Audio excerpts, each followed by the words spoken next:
अस्सलाम वालेकुम, welcome to this recorded video lecture. इस लेक्चर के अंदर we are going to continue talking about power screws and we are going to basically talk about two numericals. ठीक है, एक solve example है, example 8-1, and then we'll talk about one end of chapter problem and with this lecture we are going to finish the सब topic of power screws और उसके बाद we'll move on to bolted joints और वो हमारा Thursday के लिए जो सेकंड रिकॉर्डेड लेक्चर होगा वो बोल्टेड जॉइंट्स के ऊपर होगा। तो let's see example 8-1 and then will look at the end of chapter problem as well.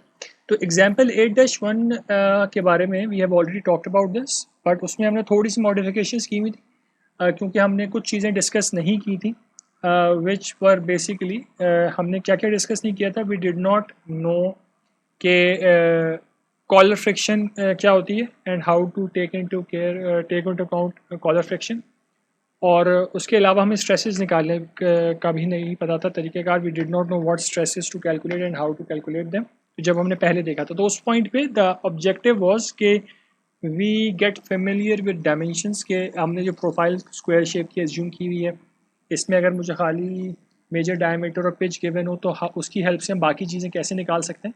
And that was the basic idea कि हम थोड़ा सा यूज टू होना शुरू हो जाएं with the numerical side of things, but complete numerical हम solve नहीं कर पाए थे because we did not have complete information. तो अभी हमने क्या करना है, वी हैव टू सी कि क्या क्या चीज़ें मिसिंग थी और उनको कंप्लीट करना।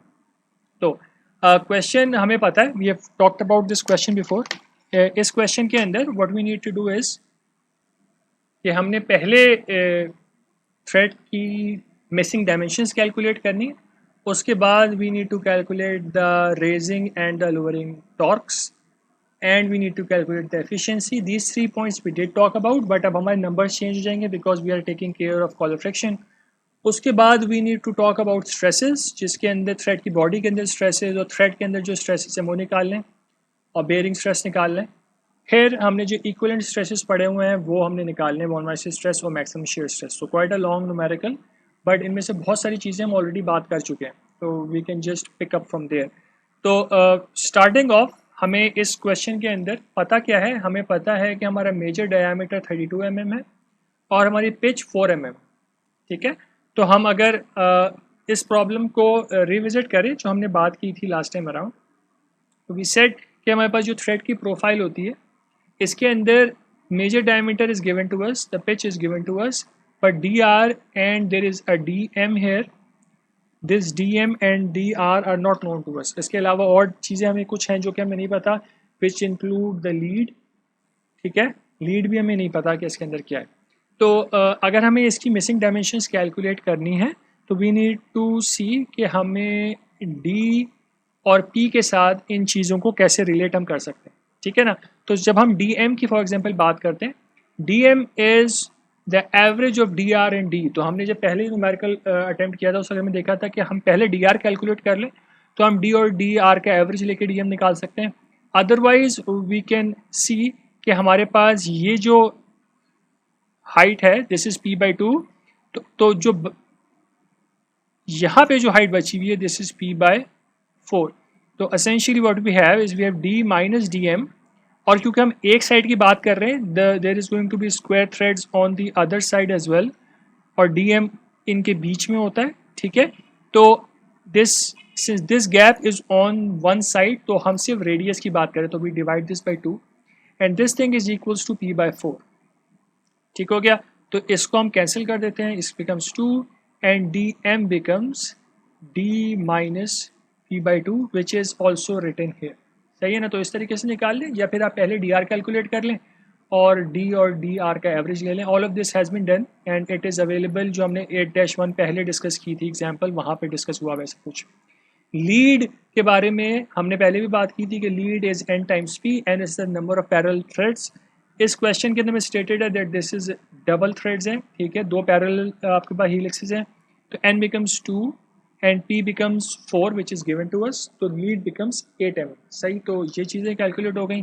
अगर कोई और डायमेंशन आपको चाहिए, फॉर एग्जाम्पल वो चेक करना चाह रहे हैं कि हर थ्रेड की हाइट कितनी है, तो आपको पिच पता है 4 mm की पिच है, तो थ्रेड की हाइट बिकम्स 2 mm, थ्रेड की width becomes 2 mm because this is also p/2। ठीक है, ये p/2 है, ये भी p/2 है, और जो गैप है उसकी विड्थ कितनी है, दैट इज ऑल्सो 2 mm। तो ये सारी चीज़ें हम पिच से निकाल सकते हैं। तो whatever is needed we can calculate using d and p। यहाँ तक तो हमने बात कर ली डायमेंशंस की। उसके बाद अगला जो पॉइंट है that is the calculation of the torques. और torques is not that difficult to calculate because torque हम लोगों को डायरेक्टली कैलकुलेट करना होता है यूजिंग द फॉर्मूला। जैसे कि हमने लास्ट टाइम डिस्कस किया था लेक्चर के अंदर कि we have now added this part here, this part takes into account the collar friction. सही, कॉलर फ्रिक्शन के लिए वाला पार्ट ऐड किया हुआ है। इस पूरे रिलेशनशिप में हमें सारी इंफॉर्मेशन गिवन है, we know everything in this, तो we can just plug everything and then we can get the result. ठीक हो गया। तो हमने अपना लोड डाल दिया, this is in kilo newtons, this is in millimetres, this is in millimetres. ठीक है, ये यूनिटलेस होता है, ये मिलीमीटर में है, ये मिलीमीटर में है, ये मिलीमीटर में है। ठीक है ना, this is in kilo newtons, this is in mm। तो हमारे पास जो यूनिट निकल के आ रहे हैं सिस्टम के that will be kilo newton millimetre and we said that this thing is equivalent to newton metre. ठीक है, सेम चीज़ है, न्यूटन मीटर कह लें, किलो न्यूटन मिलीमीटर कह लें। सिर्फ डाटा प्लग इन करना है और सॉल्व करना है, there is nothing special going on here. आपको सारी इंफॉर्मेशन है, एफ और एफ सी दोनों 0.08 गिवन थे। डी सी कॉलर डायामीटर है, कॉलर डायामीटर आपको इसके अंदर गिवन है 40 mm। सही है, लोड आपको गिवन है, फ्रिक्शंस आपको गिवन है, डी एम लीड ये हमने निकाल लिए हैं। We just need to plug all of this in and we need to calculate what is T R. Similarly हम टी एल भी लगा सकते हैं। टी एल के लिए the only thing changes is this parenthesis term. ठीक है, formula हमारे पास डिराइव्ड है, सारे टर्म्स हमने प्लग इन करनी है और हमने कैलकुलेटर में डाल के इसका रिजल्ट निकालना है। एक चेंज यहाँ पे आ रहा है because of the collar friction. Last time when we solve this we found out that TL was coming out to be negative. इसका मतलब था सिस्टम सेल्फ लॉकिंग नहीं है। In reality because of collar friction this is going to add friction to the system. तो if there is collar friction then the same screw becomes self locking because ये term हमने last time सिर्फ calculate की थी, we were getting 0.466 negative. सही है ना, but the collar friction part is very large, तो collar friction की वजह से the entire thing is becoming positive. So this system is self-locking. So in order to lower the system, you will need to apply a torque in the opposite direction to lower the load. ठीक है ना, तो system self-locking है, which is actually a good thing when we talk about power screws. सही हो गया, आगे आए। Efficiency direct relationship है, हमें पता है कि एफ एल अपॉन 2 पाई हमने कैलकुलेट करके देखा था क्या होता है। This is the raising torque that you get when you remove friction from your system. अगर आप अपने रेजिंग टॉर्क के फॉर्मूले में फ्रिक्शन को रिमूव कर दें, and we are talking about all friction, collar friction को भी जीरो कर दें, इस फ्रिक्शन को भी जीरो कर दें, this entire term become zero. ये पैरेंथेसिस जो है इसमें से ये दो सेकेंड टर्म्स जो है न्यूमिनेटर डिनोमिनेटर में खत्म हो जाएंगी, dm से dm कैंसिल हो जाएगा, you end up with F L upon 2 pi and that is what is written there. ठीक है, F L upon 2 pi is the ideal torque which you get when you have no friction in the system. सही है, इसके reference से we are trying to calculate our efficiency. तो this is a smaller quantity, this T nought upon T R, because T nought कम होगा T R ज़्यादा होगा, तो you will gate number which is less than 1। सही है, सिर्फ data plug in करना है, आंसर निकालना है।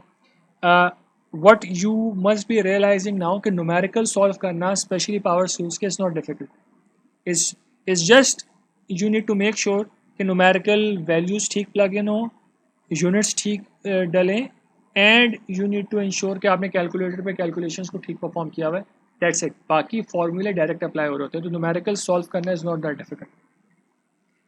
यहाँ तक एक्चुअली हमने पहले डिस्कस किया था, नंबर्स चेंज हो गए हमारे पास, but we did talk about all of this when we discuss the modified example 8-1। सही, तो अब हमने आना स्ट्रेसेस के ऊपर।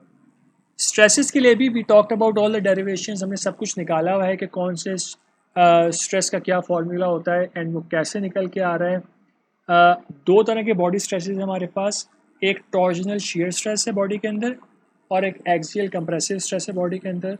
थ्रेड के अंदर आपके पास बेंडिंग स्ट्रेसेस होंगे और बेयरिंग स्ट्रेसेस भी होंगे, which is the bearing contact pressure basically. सही, तो सब चीज़ों के फॉर्मूले हमारे पास हैं, we just need to plug everything in. अब हमने बॉडी शेयर स्ट्रेस निकालना था, टॉर्जनल शेयर स्ट्रेस निकालना था, टाओ, उसके लिए हमें टी आर रिक्वायर्ड था, टी आर हम निकाल चुके हैं, ठीक है।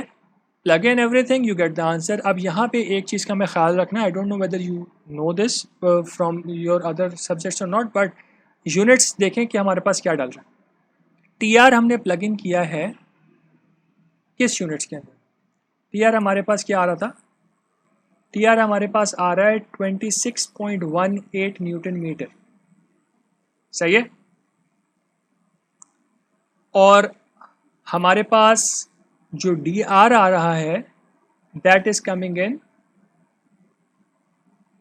मिलीमीटर्स। तो अब इसको सेटिस्फाई कैसे करेंगे हम, दैट इज द क्वेश्चन, ठीक है। तो इसको सेटिस्फाई करने के लिए what we have done is, हमने पहले बात की थी कि kilo newton millimetre is the same as newton metre. तो this is essentially kilo newton millimetre, और किलो का जो 10⁻³ है वो ये लिखा हुआ, ठीक है। तो हमने न्यूटन मिलीमीटर में ये वैल्यू लिख दी, तो this is Newton millimetre, because नीचे भी मिलीमीटर डला हुआ है, तो हमने मिलीमीटर में इंश्योर किया कि हमारे पास ये चीज़ मिलीमीटर के अंदर आ जाए, ताकि 1 मिलीमीटर से हम क्यूब का 1 मिलीमीटर, यहाँ पे मिलीमीटर क्यूब हो रहा होगा, इससे हम एक पावर यूज़ कर सकते हैं। तो what we end up with, ऊपर आ रहा है हमारे पास न्यूटन, नीचे हमारे पास आ रहा है millimetre square. This thing is mega pascal, आप चेक कर सकते हैं। मिलीमीटर में आपके पास 10⁻³ स्क्वायर आ रहा है डिनोमिनेटर में, ऊपर न्यूटन है, सही है। मीटर स्क्वायर हो जाएगा बाहर, ये आपके पास मिलीमीटर की पार्ट आ गया। This is in the denominator, ऊपर जाएगा पावर 6 हो जाएगी, तो power 6 newton millimetre square, this becomes 10⁻⁶, sorry this will be pascals and which becomes mega pascals. तो यूनिट्स का ख्याल रखना है बस, यूनिट्स में गड़बड़ करेंगे आपका आंसर गलत हो जाएगा, you lose points and the answer will be meaningless basically, ठीक है। ज़्यादा इंपॉर्टेंट बात ये कि आपके आंसर की मीनिंग ख़त्म हो जाएगी, सही। तो I am just going to remove this is, you can see this in the video, it will be there, but since there is other content appearing in this slide, मैं यहाँ से हटा रहा हूँ। पहला वाला स्ट्रेस ये था, इसके बाद जो हमने चीज़ निकालनी वो एक्सियल कंप्रेसिव स्ट्रेस जो आ रहा है बॉडी के अंदर स्क्रू की, वो निकालना है, उसका भी डायरेक्ट फार्मूला अवेलेबल है। फोर्स को हमने न्यूटन में डाला है, तो दिस इज इन न्यूटन्स, ये हमने मिलीमीटर में डाल दिया, तो millimetre square, again newton per millimetre square becomes mega pascal. You will keep on seeing this thing appearing again and again, तो just familiarise yourself with this कि newton per millimetre square mega pascal होता है, ठीक है। फिर हमने निकालना था बेयरिंग स्ट्रेसेस, तो बेयरिंग स्ट्रेसेस का भी हमारे पास फार्मूला अवेलेबल है। एक चीज़ का हमने ख्याल रखना है, बेयरिंग स्ट्रेस के फार्मूले में लोड की जगह पे वी टॉक्ड अबाउट दिस कि हम सिर्फ पहले थ्रेड को कंसिडर करते हैं, क्योंकि हमें स्ट्रेस निकालना है तो हम उस थ्रेड में निकालते हैं जिसमें मैक्सिमम स्ट्रेस होगा। तो मैक्सिमम लोड जो कोई पहला थ्रेड बेयर कर रहा होता है that is 0.38 times F, total का 38%, ठीक है। तो हमने नीचे यहाँ पे जो टर्म होती थी this was actually NT, number of threads, हम सिर्फ एक थ्रेड कंसिडर कर रहे हैं और उस थ्रेड के ऊपर हम 38% ऑफ द लोड कंसिडर कर रहे हैं। तो जब भी एन टी आ रहा होगा आपके फॉर्मूले में, तो हम एन टी 1 रख के लोड को 38% कर देंगे, ठीक है। And the remaining things is just direct, आपने एफ की वैल्यू डाल दी अगेन इन न्यूटन्स, डीएम की डायमेंशन आपने मिलीमीटर में रखी है, पिच भी आपने मिलीमीटर में रखी है, तो this is millimetre, this is millimetre, this is Newton, तो becomes Newton divided by millimeter square becomes megapascal, सही है।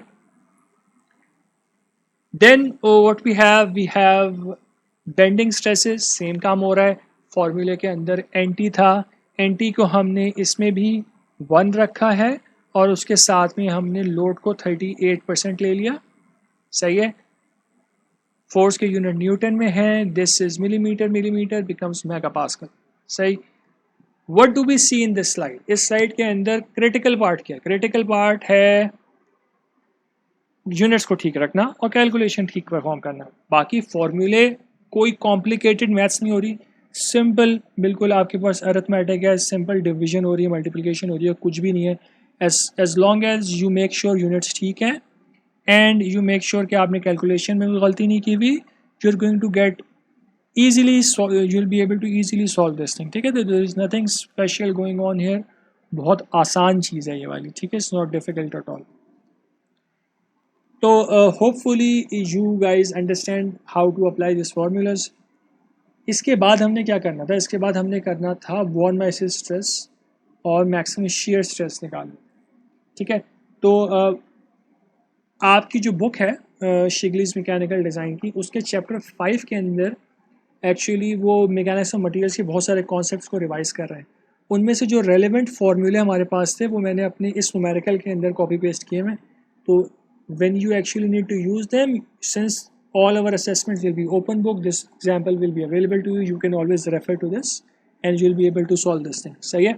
तो वॉन माइसिस स्ट्रेस का फॉर्मूला हमारे पास जो होता है that is this big formula here. सही, there are few good things for us क्योंकि हमारे पास सारे स्ट्रेस कंपोनेंट्स नहीं है। सिग्मा z 0 है, तो जहाँ पे भी सिग्मा z आ रहा होगा that is 0, टॉ xy 0 है, टॉ एक्स जेड भी 0 है, ठीक है। तो you are only left with a few stresses, सिर्फ 3 स्ट्रेसेस हैं आपके पास। इक्वेशन काफ़ी सिंप्लीफाई हो जाएगी, ठीक है। तो हमने ऑलरेडी ये चीज़ डेवलप की हुई है कि जो बेंडिंग स्ट्रेस होता है that is sigma x for us, because हमने यूनिट सिस्टम इस तरीके से कंसिडर किया था, एक्स वाई एंड जेड, और हमारा थ्रेड जो था, जो हमारा स्क्रू था, it was oriented along the y axis, ठीक है, और हमारे थ्रेड्स जो थे वो इस डायरेक्शन में थे, ठीक है। तो बेंडिंग स्ट्रेसेस एक्स में आ रहे थे, एक्सियल स्ट्रेसेस हमारे पास जो थे वो वाई में थे, और जो टॉर्जन की वजह से शेयर स्ट्रेसेस थे उनका हमने बोला था वो वाई जी में भी हो सकते हैं और एक्स वाई में भी हो सकते हैं, डिपेंडिंग के आपको स्ट्रेस एलिमेंट किधर कंसिडर कर रहे हैं सर्फेस के ऊपर। तो हमने इस बुक के कन्वेंशन को यूज़ किया है, we have selected tau y z, ठीक है। तो 3 स्ट्रेस कंपोनेंट्स हैं, प्लग इन कर दें, you will get your von Mises stress which is coming out to be 48.7 megapascal. Again अगर इसमें आप टॉ वाई जी की जगह tau x y 6.07 plug in करते हैं, रिजल्ट में कोई फ़र्क नहीं पड़ेगा, they are just appearing in the same place. Tau y जी को 0 करके एक्स वाई की वैल्यू प्लग इन कर देंगे, कोई फ़र्क नहीं पड़ेगा, you will still get the same answer, सही है ना। तो बट बुक की कन्वेंशन यूज़ कर रहे हैं just to make ourselves keep following the convention, ताकि हम लोग कन्फ्यूजन नहीं हो। और इसमें इसका फ़ायदा क्या होगा, इसका फ़ायदा ये होगा कि you can then compare this thing with your yield strength, ठीक है। तो यील्ड स्ट्रेंथ, अगर यील्ड स्ट्रेंथ से अगर आपका अगर यील्ड स्ट्रेंथ से ये बड़ा है आपका वॉन माइसिस स्ट्रेस, यानी यील्ड स्ट्रेंथ से छोटी है, तो आपकी प्लास्टिक डिफॉर्मेशन होना शुरू हो जाएगी। और अगर आपका फैक्टर ऑफ सेफ्टी आपने निकालना है, इस तरीके से निकल सकता है, ठीक है। तो वॉन माइसिस स्ट्रेस के थ्रू आप फैक्टर ऑफ सेफ्टी में निकाल सकते हैं। This is a very general relationship which you can use anywhere you want, किसी और सिस्टम पे अप्लाई करना है वहाँ पे भी अप्लाई कर सकते हैं। The only thing to remember is कि ये रिलेशनशिप मेटल्स पे वैलिड है, ठीक है। जो हमने 2 फेलियर थ्योरीज देखी हैं, von Mises stress and maximum shear stress, दोनों डक्टाइल मेटल्स के लिए, बाकी मटेरियल्स के लिए नहीं। For example you talk about ceramics के लिए कुछ और थ्योरी आपको अप्लाई करनी पड़ेगी which we have not talked about, but maybe you will cover that in the mechanics of materials 2 course, सही है। तो अब हम आ जाते हैं मैक्सिमम शियर स्ट्रेस के ऊपर। तो मैक्सिमम शियर स्ट्रेस का formula if you remember was कि sigma 1 minus sigma 3 divided by 2, and this was our tau max, ठीक है। अब सिग्मा 1 और सिग्मा 2 क्या है, sigma 1 and sigma 3 are your first and third principal stresses, ठीक है। अब प्रिंसिपल स्ट्रेसेस निकालने का तरीके 3D सिस्टम से ये भी हो सकता है कि आप मोहर सर्कल यूज़ करके निकाल लें, बट जो हमारे पास बुक में फॉर्मूला अवेलेबल था, it is a simple relationship, एक इक्वेशन बनती है स्ट्रेस की के टर्म में, विच इज़ अ क्यूबिक पॉलिनोमियल, और इसको आप डायरेक्टली कैलकुलेटर के ऊपर सॉल्व कर सकते हैं, जहाँ पे आप क्वाड्रेटिक इक्वेशन और क्यूबिक इक्वेशन सॉल्व कर रहे होते हैं, कैलकुलेटर में इक्वेशन सॉल्विंग के अंदर अवेलेबल होता है, आपको सिर्फ कोफिशिएंट्स बताने होते हैं and you can get this. इस इक्वेशन के अंदर sigma is just behaving like x, तो हमारे पास जो रिलेशनशिप आ रही है sigma cube minus a sigma square plus b sigma minus c equals to 0। ये इक्वेशन बन रही है। ए जो है it is this parenthesis here, b is this one, और जो सी जो है वो ये वाला पैरेंथेसिस है। अब इसमें अच्छी बात क्या है, इसमें अच्छी बात अगेन ये है कि a lot of things are zero, ठीक है, a lot of the things are zero, तो which we can actually see कि हमारे पास क्या क्या हो रहा है। तो लेट्स सी, तो हमारे पास इस सिस्टम में क्या क्या अवेलेबल है। हमारे पास इस सिस्टम के अंदर sigma x, sigma y, tau y z available है, बाकी स्ट्रेस कंपोनेंट जीरो है।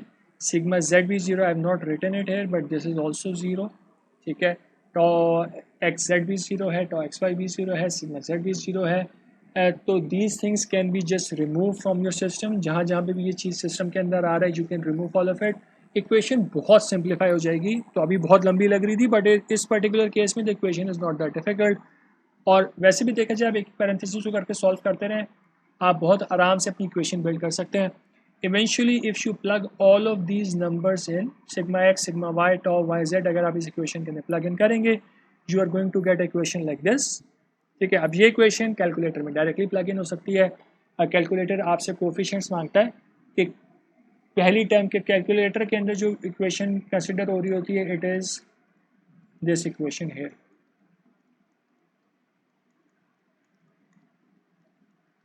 आपके केस में a is 1, b is -31.11, c is -468.03 and d is 1529.06. Plug everything in and the calculator is going to give you 3 results, ठीक है। क्योंकि cubic equation है 3 results आएंगे, those 3 results will be sigma 1, sigma 2, sigma 3, ठीक है। तो इनमें से जो सबसे बड़ी वैल्यू होती है that is the first principle stress sigma 1, जो सबसे छोटी वैल्यू होती है दैट इज़ सिग्मा 3। कैलकुलेटर में most of the times you will not get an ordered solution. तो आपको कैलकुलेटर से आप पहला और तीसरा सोल्यूशन नहीं उठाएंगे, आप तीनों सोल्यूशंस कॉपी करेंगे अपने पास पेपर पे and then you will pick the first as the largest one and the third as the smallest one. Calculator में आगे पीछे रिजल्ट्स आएंगे, हो सकता है सबसे छोटा रिजल्ट पहला सोल्यूशन आ जाए, ठीक है। तो they will never be ordered, compulsory नहीं है कि ऑर्डर्ड हो, ठीक है। तो आपको खुद से ऑर्डर बनाना पड़ेगा जो भी रिजल्ट्स निकल के आ रहे हैं कैलकुलेटर से। जस्ट गेट दैट, 3 रिजल्ट्स आ गए आपके पास। मैक्सिमम शेयर स्ट्रेस निकालना बिल्कुल भी मुश्किल नहीं है। Maximum shear stress is just sigma 1 minus sigma 3 divide by 2, you get tau max equals to 27.3, ठीक है। This is not comparable to von Mises stress, von Mises stress is something else, ठीक है। वॉन मैसेज स्ट्रेस से आप factor of safety निकालते हैं S y upon von Mises stress, और इस केस में आप फैक्टर ऑफ सेफ्टी निकालते हैं with S y upon 2 tau max, ठीक है। तो अगर आपने कंपेयर करना है वॉन मैसेज स्ट्रेस के साथ, तो वॉन मैसेज स्ट्रेस के साथ कंपेयर करने के लिए we need to compare this 48.7 with twice of 27.3, ठीक है। तो it is close to what, अगर मैं इसको डबल कर दूंगा तो it becomes very close to what we got there but it is not the same, ठीक है, ज़्यादा आ रहा है ये, ठीक है। तो this is not the same as the von Mises stress. तो कंपेरेबल वैल्यू आती है दोनों थ्योरी से but they never give you the same results. ज़्यादा जो कॉमन चीज़ है that is the von Mises stress theory, जो ज़्यादा यूज़ होने वाली चीज़ है, ठीक है। मेटल्स के लिए वॉन मैसेज स्ट्रेस थ्योरी ज़्यादा यूज़ होती है but we know how to calculate both of them, सही। अगर आपके पास प्रिंसिपल स्ट्रेसेस अवेलेबल हैं तो you can directly calculate von Mises stress as well with a very simple formula.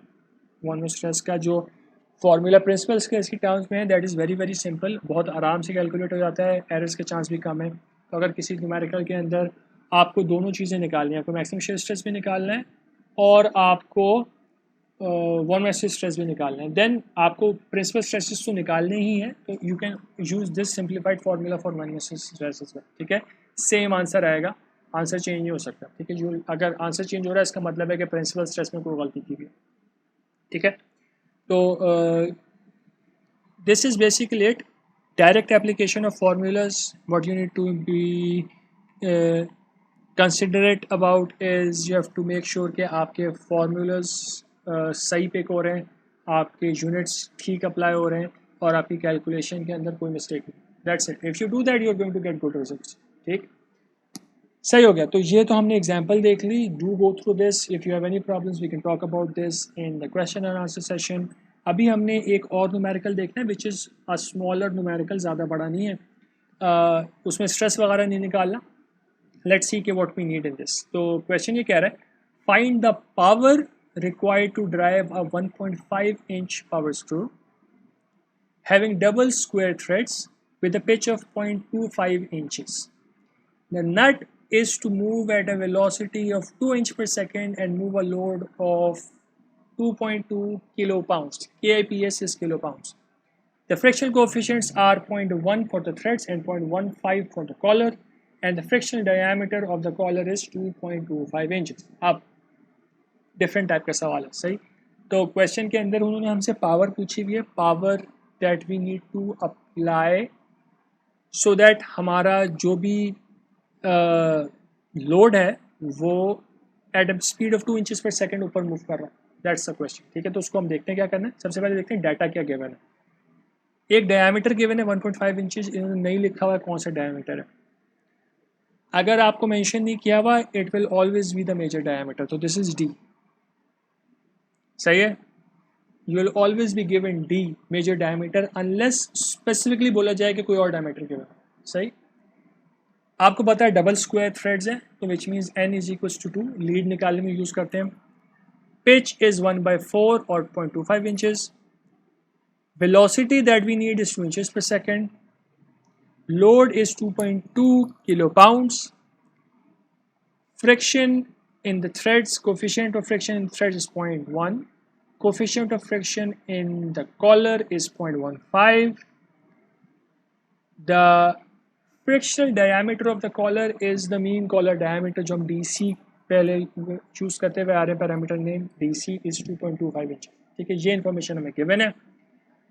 इसको यूज करते हुए we need to see what we need, basically power निकाली। पावर देखें, पावर होती क्या है। Power is some form of force, चाहे वो रोटेशन में हो, टॉर्क की फॉर्म में हो, या फिर ट्रांसलेशन में सिंपल फोर्स हो, and we multiplied with some form of velocity, सही। तो power can be F times V और power can be T times omega. एक यहाँ पे पहला जो जहन में पॉइंट आता है दैट इज कि F is given to us, speed is given to us, so why don't we just multiply f with speed and be done with the problem। but ये जो चीज़ है ना फोर्स, ये वो फोर्स है जो कि लोड की है। This is not what we need to apply because system के अंदर बहुत सारी फ्रिक्शन भी है, ठीक है ना। तो हमें जो लोड खुद से टॉर्क अप्लाई करना पड़ रहा होगा that will be a lot more than, ठीक है। और जो ये पावर आएगी this will be more than this one. हमारा जो टी ओमेगा होगा वो एफ ई से बड़ा होगा, ठीक है। तो हमें रेजिंग टॉर्क निकालना है, तो our first job is to calculate T R and our second job is to calculate omega. हमारे पास ओमेगा की भी कोई इन्फॉर्मेशन नहीं, हमें भी पता है ओमेगा नहीं पता, तो हमें ओमेगा को भी देखना है हम कैसे निकाल सकते हैं। This is a very simple relationship, एक दफ़ा लॉजिक बिल्ड होगी यू विल गेट इट, कोई बहुत कमाल नहीं है। क्वेश्चन ओवरऑल सिंपल है, once you get an idea कैसे हो रहा है तो you will be able to easily solve this thing, सही है। तो टी आर निकालना है, टी आर का हमारे पास फॉर्मूला गिवन है, सही है। और इस फॉर्मूले को यूज़ करते हुए we can calculate T R. इसमें हमारे पास डी एम की रिक्वायरमेंट है, इसमें हमारे पास लीड की रिक्वायरमेंट है, फ्रिक्शन की रिक्वायरमेंट है, मीन कॉलर डायमीटर की रिक्वायरमेंट है।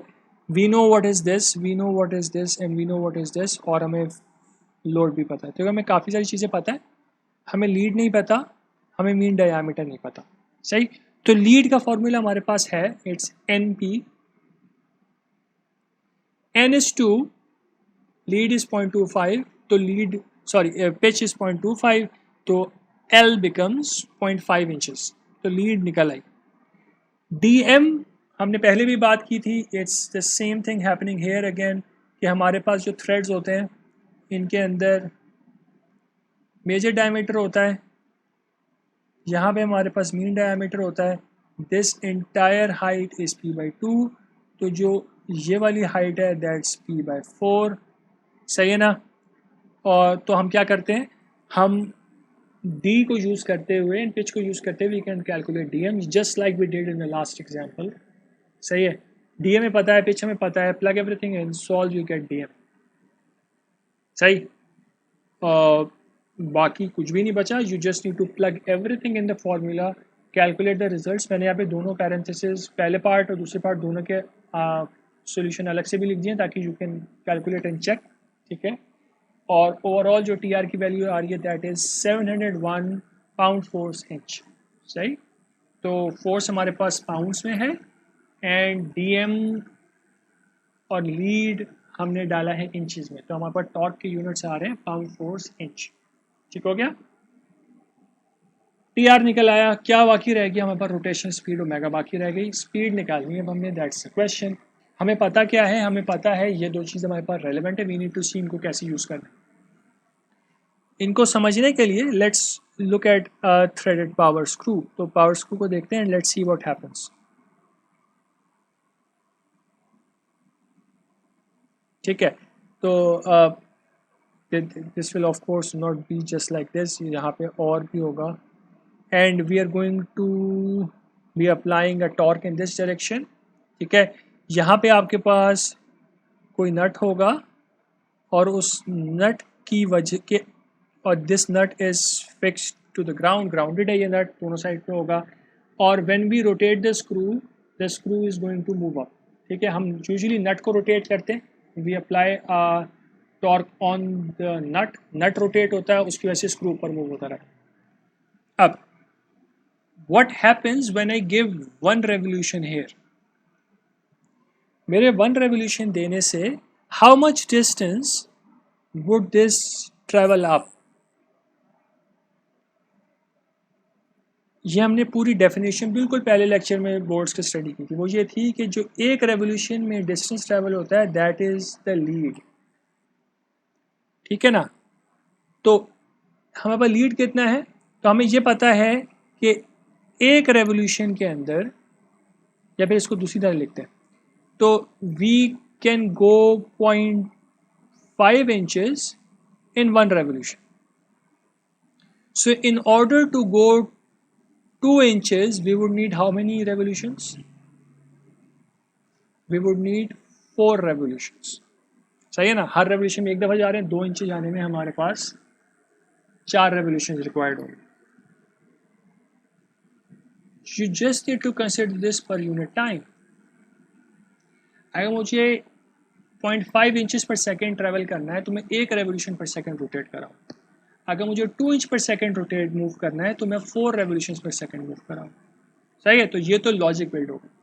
Formula wise this is very very simple. हमारे पास क्या है? हमारे पास स्पीड निकालने के लिए भी है वी अपॉन एल, वी के यूनिट्स हैं inches per second, this is in inches, you do that you get revolutions पर सेकेंड। रेवोल्यूशन को यूनिट नहीं होता तो essentially the unit is 1 upon second. सही है, 4 रेवोल्यूशंस पर सेकेंड मेरे पास आंसर आ गया। this it can be converted into RPM if you want. RPM में convert करने के लिए you can multiply this thing with 60 and you get this. सही है, रेडियंस पर सेकंड में जाना है, RPM से जाना चाह रहे हैं you do 2 pi n by 60. अगर आप RPS से जाना चाह रहे हैं तो you just do 2 pi multiplied by the revolutions per second and you still get the same thing. सही है, तो जिधर से भी जाना चाहें, अगर आप डायरेक्टली रेवोल्यूशंस पर सेकंड को कन्वर्ट कर रहे हैं तो आप 2 पाई से मल्टीप्लाई कर देंगे, अगर आप आरपीएम को कन्वर्ट कर रहे हैं तो आप 2 पाई से मल्टीप्लाई करेंगे और 60 से डिवाइड भी करेंगे। तो by now you should be familiar with these things in the other courses. अगर नहीं है तो just know that these are very very simple formulas to go between RPS, RPM and radians per second. Power के लिए हमेशा we keep units in of rotational speed in radians per second. Radians per second speed है, ठीक है, rotation speed है, और RPM revolution per second is not considered to be a standard unit of rotation speed. ठीक है, वो engineering unit तो कह लें उसको कि वो डिफाइन करने के लिए काफ़ी है, बट वो कैलकुलेशंस में नहीं यूज हो सकता। ठीक, तो वंस वी हैव ओमेगा, तो पावर निकालने के लिए what do, we just multiply both of these things together and what we end up with is the required power. Feet में कन्वर्ट करना है, फीट में कन्वर्ट कर सकते हैं, फीट में कन्वर्ट करने के इंचेस टू फीट जाने के लिए आपको 12 से डिवाइड करना पड़ता है, आप 12 से डिवाइड कर दीजिए। ठीक है, और पाउंड फोर्स फीट को हॉर्स पावर में कन्वर्ट करना है तो उसकी conversion factor I would want you to go and check what this conversion factor is. यहाँ से यहाँ तक आने में what is the conversion factor, या फिर यहाँ से यहाँ आने में भी what is the conversion factor, check, Google it. ठीक है, इसको चेक करके देखें क्या आंसर आ रहा है। You should know these things, हो सकता है इसकी ज़रूरत बाद में भी पड़े आपको। ठीक है, तो these conversion factors you should be familiar with them. सही हो गया, तो I think we are done. सही, तो अगला जो हमारे पास टॉपिक है that is bolted joints. This is second lecture, this will be uploaded tomorrow इंशाल्लाह। तो I end this thing here and on Thursday इंशाल्लाह दोनों लेक्चर्स को हम डिस्कस करेंगे। तो please make sure you watch this and अगला वाला भी ज़रूर देखें and prepare your questions for Thursday. Thank you very much. अस्सलाम वालेकुम।